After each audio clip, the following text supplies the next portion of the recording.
Wala naman nagtatanong pero ito yung top 5 Showtime segments ko. Number 5 ay Kaloka Like. Though hindi ko masyado nasubaybayan yung recent na season or phase. Pero dati talaga tuwang-tuwa ako. Tsaka, favorite ko si What's happened, Bella? Why you crying again? I know, vampire, right? Number 4 ang sine mo to. Medyo hit or miss yung mga kwento, mga acting, pero parang na-excite ako na what if maging madlang people ako tapos matawag kami ng mga kaibigan ko sumali sa eksena, parang nakakatawang. Pero pangarap na lang yun dahil wala nang bilibong-bilibong-bilibong si Billy at si Bong. Number 3 ay Especially For You.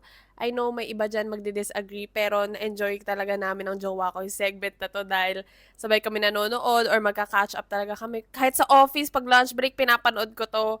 Kasi wala, nakakatawa lang pakinggan yung storya ng iba. Wow! Number 2 naman ay Miss Q&A. Talagang nakaka-enjoy panoorin. Nakakatawa yung mga sagot. Gemma, di ba? Ipis versus Daga na debate. Yan, mga iconic. And my all-time favorite segment, Ansabe with Ryan Bang, Kuya Kim, and Kuis Jong.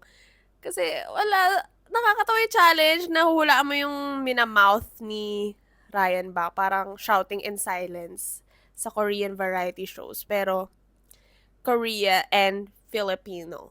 Ha? Basta yun, nakakatuwa siya. Yun lang, bye.